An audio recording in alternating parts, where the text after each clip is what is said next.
Good morning from Panhandle Outdoors with Winston Chester. Panhandle Outdoors, your source for fishing, hunting, and information for folks who enjoy the great outdoors. Now sit back, relax. It's Panhandle Outdoors.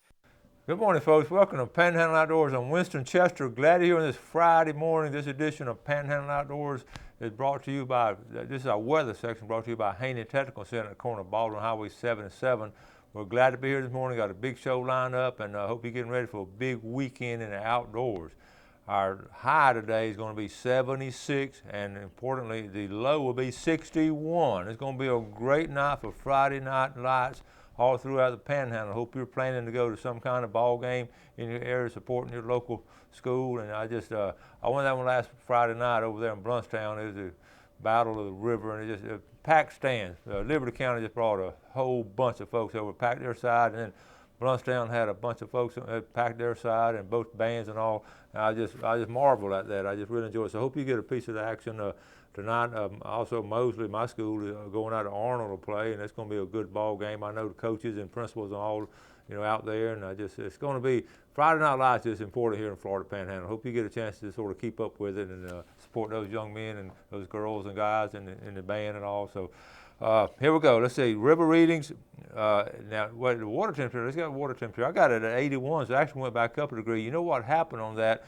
That storm we had, that low pressure area and that circling, so it brought up more warm water from the south. And my theory also, I cannot back it up scientifically, but this is where our red tide came from that low pressure storm we had 4 or 5 days ago. And this is, I think it just brought those water currents up that had that red tide in it. And we're going to talk more about red tide later, but let's get on and finish this up. The river readings, the Apalachicola Bluntstown, you can see now, it's going to get a delayed reaction. It's going to start going up a little bit. It's reading right now at 3.2, but it's going to start going up in a day or two. And of course, you see the Choctaw at Caryville reading 11 foot this morning. That's high. So be aware if you're on the water.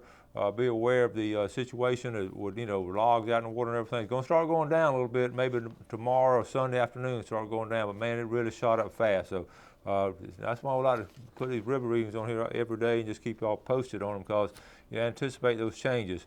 Marine forecast to be north at 10 to 20. That's of course where our cool, dry air is coming from. Let's go ahead and do our fishing game time, brought to us by Mark Cowart of Counts Real Estate. Mark, I hope that he and Michael are fishing that tournament this weekend. I haven't had a chance to talk to him this week, but big redfish tournament here locally. Looking at times today, we're looking at 4:28 to 6:28 this morning, and this afternoon basically from 5 to 7 this afternoon. A good way on Friday afternoon to get out there and get some things done, or get out in the woods and water. Okay, let's go and take our break, and we'll be right back.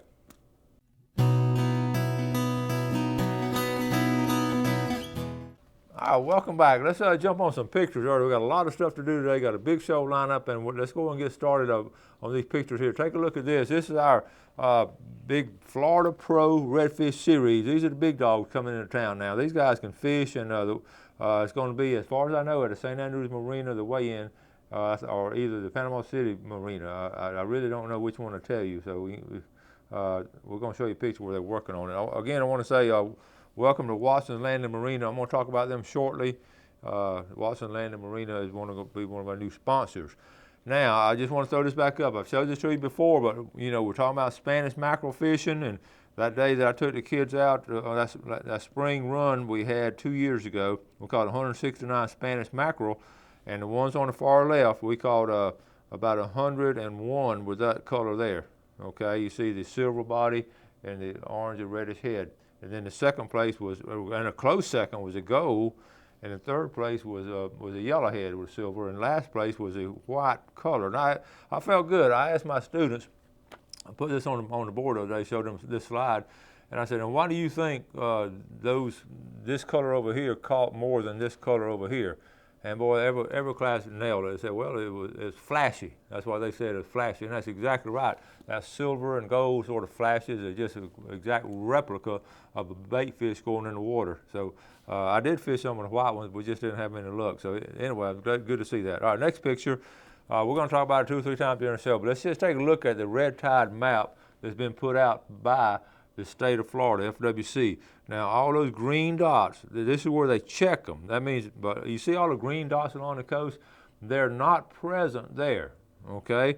Now, the white dot, a couple of white dots in here, and that means just a little bit. And then the yellow dots, and you can see up in the Panhandle, we have a couple of yellow dots. The yellow dots are what they consider low level of red tide. And then I guess what's it called, an orange is a medium. And then the red, and there's only one red in the whole state, is here in the Panhandle. That's a very high level and this changes weekly too. So this is this week's report though from the FWC. It goes actually through the 30th, but they'll put out another one next week. So this is from the FWC, the report. Okay, now let's go take a look at, and this is important now, this is St. Andrews Marina. I showed you a picture yesterday, but it was a different picture. This is a daily report from St. Andrews Marina, and I apologize I did not let you know about this ahead of time, but no one told me. I just happened to run across these pictures, and I said, oh my goodness, that's St. Andrews Marina, and so I hope it didn't, didn't inconvenience you fishermen and all. But anyway, we try to keep up with it. They're telling me, I've been checking on it. They're telling me it should be ready today for the weekend. So I guess they got some fast drying cement there. All right, and there's John Boyce with a trophy off of the Lynn Haven Bridge. His wife sent this in talking about John catching these trophy fish. Good job, John. All right, and now we're talking about this Python challenge. This is something we're going to talk about a little bit more, but just keep in mind, the FWC is having this Python challenge. It's going to be in February. You got to get trained for it, and you go to one of the little workshops. But it's like $5,000 for your team. If you get first place with the biggest or the mostest, that's what they're saying. You get $5,000. An individual prize is $3,000. Now, if I was a young man and didn't know any better, I'd head down there in the Everglades and hunt those pythons. That just sounds like a lot of fun. I still may do that. It's going to be in February. All right, now here's a picture. This is not a local picture. This is but this is what a red tide. I've got a lot of emails and calls about a red tide, and like I say, we're going to talk about it throughout the show. This is sort of what he looks like right here from the sky, and you see what it is. That it's that algae bloom and all going on, and it's in spots. It's not done cover the whole area, but that's basically what it looks like. Okay, so just be aware of that. Okay, now, and I got a couple of emails, and this is from the Paris family. He said, "Hey Coach, Chester, please do a show on how, where, when to catch your live minnows. I saw you catching them in traps and sabiki rigs. Do you chum them, or where's the best places to locate them? Thanks, Wayne Parrish, attorney outlaw aboard the Southern Comfort." All right, Wayne and Sarah, basically about live bait. You know, it's great to fish with live bait, and yeah, you catch them what we call chauffeur traps, okay, or pinfish traps, and I'll show you some pictures of them later. But you just put what I do with mine on a Friday afternoon. I'm fortunate to live on the water, so I get a plastic bag. I should have brought a plastic, like a big sandwich bag, a freezer bag, and I put dog food in it, and I punch holes in that. Now, over the years, I've done all kinds of things, but a while back, I found this to be really good. And one of our advertisers, you can see the dog food in there. It really attracts the fish, and that's what the idea I got it from. And I just punch holes in it, put that in the trap. And on a Friday afternoon, I'll get up about 4 o'clock Saturday morning and go check it, and they're just all over the place. And they've gone in there just overnight. And it's just that scent gets in there, and they get after it. On the sabiki rigs, we go out around the buoy line, somewhere around buoys and all, and just drop the sabiki rigs. And what's great about that, you're going to get whatever bait is in the area. There are all 3 or 4 different types of bait, but they're going to be attracted. If that's what's in the buoy line area, then that's what the fish, the king mackerel, will be chasing. So that is the 2 major things that we get our live fish from. Of course, you can buy. Now, I had a guy email me yesterday. He had a whole live well full of live bait, and by the time he got out of the pass, every one of them had died because of the red tide that's circulating inside of his baits. Live well. So be aware of that. Okay, let's go ahead and take a quick break, and we're going to be right back.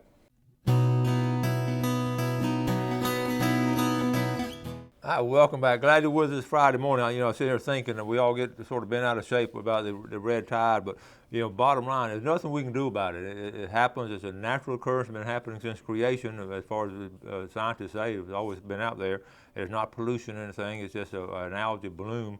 But it also gives you time to focus on a lot of inland activities. We talked about camping yesterday. Talked about freshwater fishing. Be a great weekend to go freshwater fishing. Dove season is still kicking in strong, so all kind of other options if you feel like you're going to not be able to go on the offshore. Now, really, red tide is more of an inshore phenomenon too. We're going to talk about it in just a second. Let's add these names here: Jerry Cutchins, Brandon Cutchins, Jason Fisher, April Cutchins, and Dosey Cutchins are all added in here for our drawings, and we're going to draw in just a minute. But let's talk. I did want to say. Let's see, I got that one.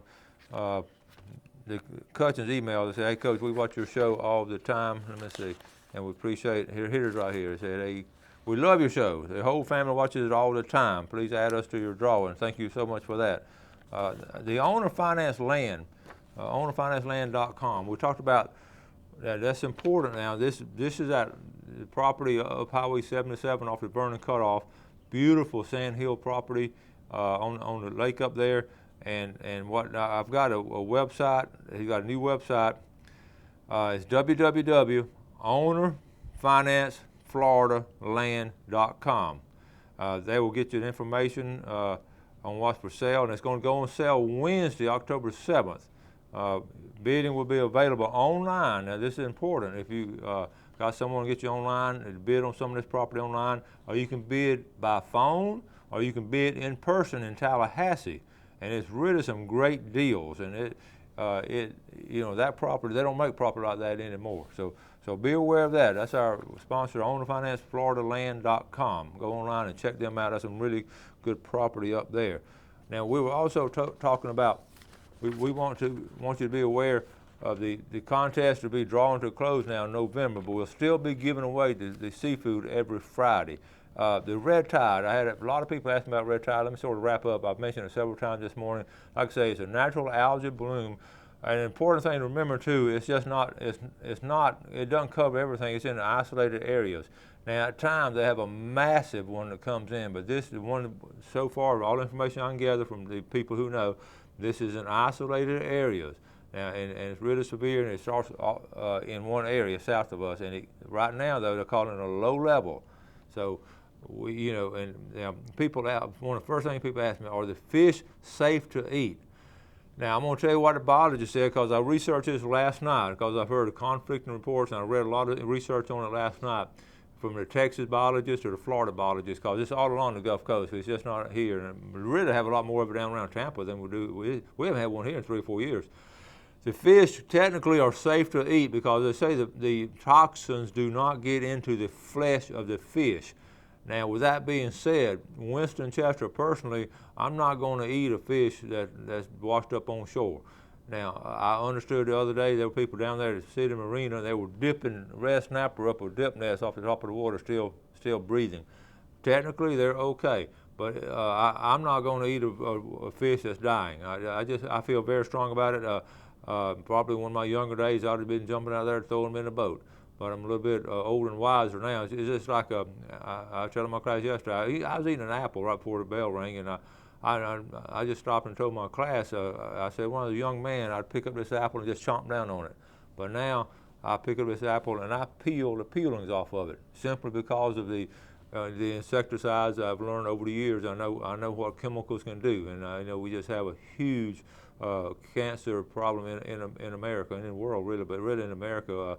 And I personally think a lot of that goes back to the chemicals that we're exposed to in all different phases of our life. So I never eat any fruit, anything, even the peaches and all. I always peel them because they have to spray them to keep the bugs off, so that we can have apples and peaches and all. So same way on these fish. Those toxins, all those are natural occurrences. I feel a little fleshy, a little scared about the flesh part. Now, also, I definitely wouldn't eat shrimp and oysters right now during this red tide. So anyway, that's my feelings on it.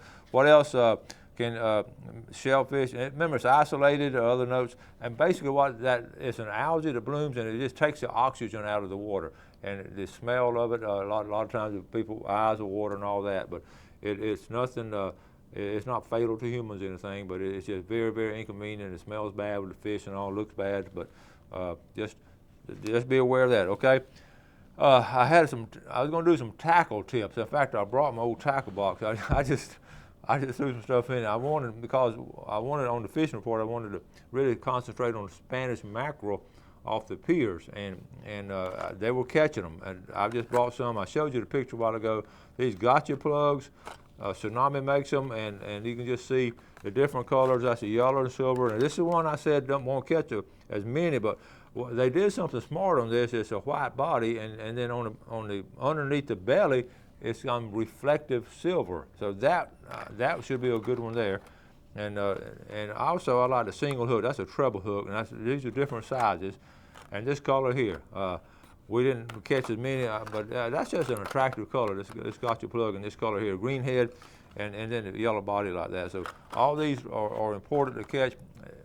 You can take young people out there to Spanish mackerel fish, and that'll be my tip of the week, is go out there and check out the pier. I know they had some fish out there tonight, but all the fish aren't affected. So go out there and don't let it affect you, and you can go out there and have a good fishing trip. And the one to target this week, though, I think will be the Spanish mackerel off the piers, okay?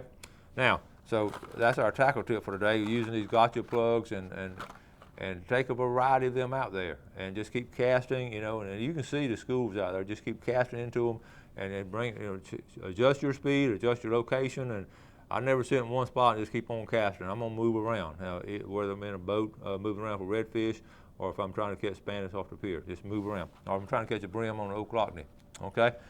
Now, let's get ready for our drawing. Tarpon Dock Seafood drawing. We're looking at a $20 gift certificate. People ask me when I'm going to put. I hold these up all the time. People say, when are you going to put our name back in there? I'm trying to give all these other people a chance to win too. So another week or two before the big contest, don't put everybody's name in there. So probably another week or two. All right, so this is going to be for a $20 gift certificate from Tarpon Dock Seafood, and winner is Don Pettis from Panama City. Don Pettis. And now for the big red snapper. Okay, there'll be some good eating this weekend. Be some just cool weather. Be some nice fish being caught. From Ebro, Linda Dean from Ebro. That's our two winners this morning. So we're going to take a break, get set up for our famous Friday fishing forecast, and we'll be right back.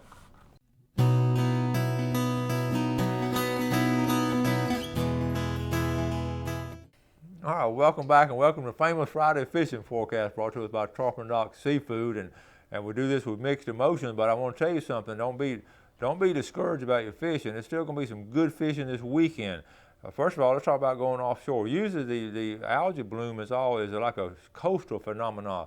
There are going to be a lot of big red snappers, some nice red snapper caught this weekend. I can promise you, you're going to get on out of this stuff. And also, if you get out there with folks and all and have a good time and all, you should limit out on red snapper within a 9-mile range. Remember, it's state waters, okay? Okay, Sea Quarters Marina out of Carabel. Miller was talking about this time of year, what the trout in the mouth of the river is good, and we mentioned that last week. We talked to Captain Kim. Also, good catches of brim in the Carabel River. That's going on, and that's going to go on this weekend too. They've had a couple of weeks of that. Now, keep in mind the water is going to be a little bit higher than normal, but they didn't get as much rain. Y'all didn't get as much rain on the east end as we did here on the west end of the Panhandle. So good catches of that, and also the mouth of the river right there at the dock at Sea Quarters. They catch, those docks on the Carabel River is good fishing. So now let's look at St. Joe Bay. They were catching some nice. Well, first of all, what they're talking about, scallop season is over, so there's a lot more room in St. Joe Bay now the scallop season has ended. Water temperatures are starting to cool down a little bit.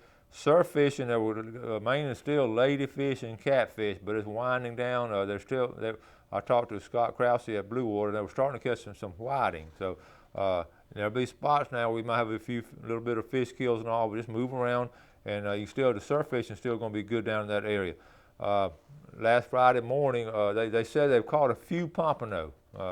Last weekend they caught a couple of pompanos, but nothing is really as far as the pompano run. Also, they mentioned ladyfish. Ladyfish have been some large ladyfish out there. Mexico Beach, Mitch Coleman. Move on down here to Mexico Beach. Mitch Coleman was talking about a little bit slower this week. The water temperature dropping a little bit, 81, but it was a little slow week, and you can understand that too. But St. Joe Bay, and the canal. Now keep in mind the canal is going to be a good place to fish. One thing that red tide does not affect the flounder that much. You look at all these fish kills, a lot of times the fish is up in the upper column of the water. So a lot of times the flounder, you don't see a lot of flounder wash the shore. So if y'all seen it, let me know. I'd just be interested to know. Crooked Island Sound, be good fishing this weekend. Again, up in we're just hoping and praying that the red tide doesn't get into our St. Joe bays, our St. Andrew bays, and Apalachicola bays, and the Crooked Island Sound. So, and speaking of the St. Andrew Bay, there is a low level of out there, but again, the fishing should be good. The drum bite continues to be strong around the bridges, especially around dark. A couple of pompano were caught on the west end down here around Choctawhatchee. Nothing big. Now, one guy did catch one in Grand Lagoon. Let's see, because the mahi run is sort of winding down, but we talk about it every week. What a great run on mahi that we had this year. The king bite has been strong, really strong. Some large ones have been brought in. There was a large school of redfish. A school of redfish now going to move around Red Bay, but they were spotted up in North Bay this past week. So St. Andrew Bay fishing, it's going to be interesting. You're going to have it's going to be hit pretty hard with this redfish tournament going on here out of St. Andrew Marina with the Pro Redfish Series. It'll be interesting to see some of the areas they fish. I think I can predict them. But now some of those guys that launch their boat and just take off to Apalachicola Bay, some of them will go west. Some of them make long runs. So, and I'm thinking a lot of them will with this fish kill here locally. So it's going to be interesting to see. I'm going to try to get down there to that weigh-in if I can Saturday afternoon and sort of interview some of them, see how they did. Okay, now Choctawhatchee Bay, again, the bite. Now I haven't heard of a lot of a red tide over in that area. Choctawhatchee Bay has been strong again. Victor Hathcote, of course, he went to Venice, Louisiana last weekend, but he said he's going to fish Choctawhatchee this week, so we'll wait to get a report from him. But I'm sure the redfish and the trout are strong over there. Now, freshwater, the river's high. It's going to be tough fishing on the river system right now. It's going to be, now catfishing should be good. The river's going to start falling out, so catfishing should be really good on the river system because it got high and it pushed them up in there and when it's flowing out. Okay, I'm going to start wrapping things up. As always, thank you all so much for watching Panhandle Outdoors. You have a great weekend in outdoors. Get out there and enjoy yourself, and always take someone with you. And do something good for your fellow man. Have a great day, and God bless. Thanks for joining us for Panhandle Outdoors with Winston Chester. Panhandle Outdoors features hunting, fishing, and other activities and information to help you enjoy the great outdoors. Join us next time for Panhandle Outdoors.